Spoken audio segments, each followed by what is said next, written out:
$3 a.m. alert. And the question every serious silver investor needs to answer before the market opens Monday morning. Silver once crashed more than 40% after a CME rule change. Could it happen again? The silver crash of 1980 is the most representative example. Silver prices hit a record high on January 21st. On the same day, the commodity exchange suddenly imposed liquidation-only rules, prohibiting new positions and cutting off the path for bulls to increase exposure.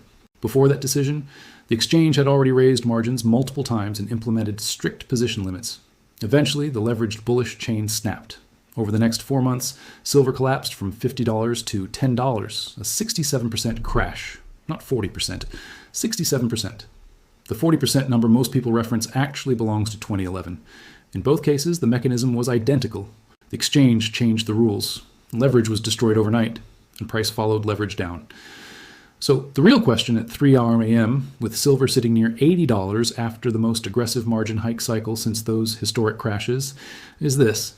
Did the 2026 CME rule changes already produce their crash? Are they still producing it? Or is this cycle structurally different enough to break the historical pattern?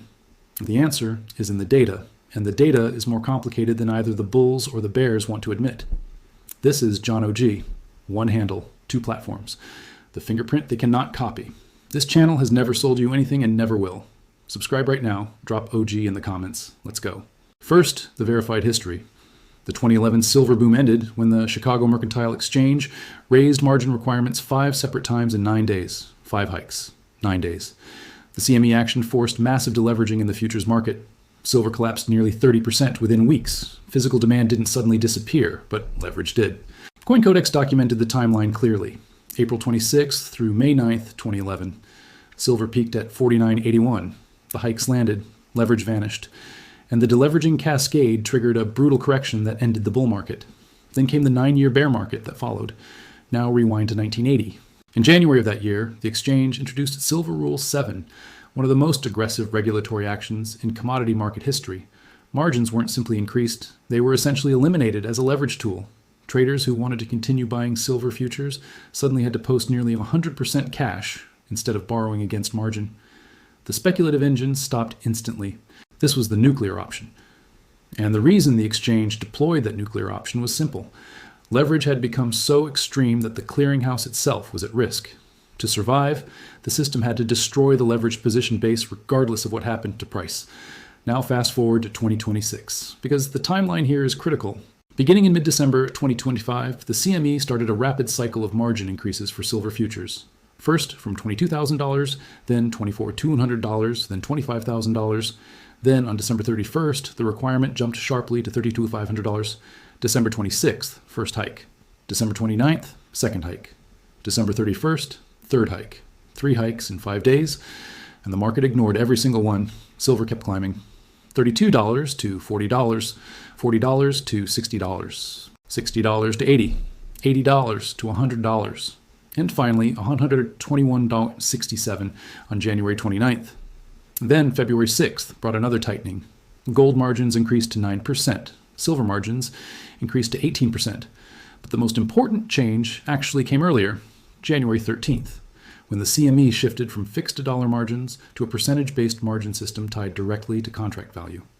And then January 30th happened. Silver opened near $115.88. Within hours, it collapsed to an intraday low of $74. That was a 39% drop from the all-time high, the worst single day for silver since March 1980. There was no macro shock, no Federal Reserve announcement, no geopolitical catalyst. It was mechanical selling. Exchange rules triggered forced liquidation. Leverage disappeared, and the price followed leverage down, exactly like 1980, exactly like 2011. So the answer to the question, could it happen again, is surprisingly simple. It already did. January 30th was the 2026 version of the pattern. But here's the 3-part answer that actually matters for what happens next. First, margin increases are not manipulation, they are risk management. The clearinghouse sits in the middle of every trade. Its job is to ensure that if one trader fails, the system does not collapse. When silver moves nearly 40% in a single session, the risk of undermargin positions exploding becomes very real. Margin hikes are the clearinghouse protecting its own solvency. Second, the 2026 margin system is structurally different from previous cycles. The new percentage-based method means margin requirements automatically scale with price. If silver rises from $80 to $100, the required collateral rises automatically as well. That reduces leverage gradually, instead of forcing sudden emergency hikes that trigger panic liquidation. It is a self-adjusting risk mechanism. And third, the physical market today is completely different from the markets of 1980 or 2011. For 6 consecutive years, the global silver market has been in deficit. COMEX inventories have reportedly fallen roughly 70% over 5 years. China, which controls a majority share of refined global supply, introduced export licensing restrictions in 2026. Industrial demand continues expanding due to electronics, solar manufacturing, and energy transition infrastructure. Those structural forces did not exist in the earlier cycles. That is why the post-crash equilibrium today is forming near $78 to $83.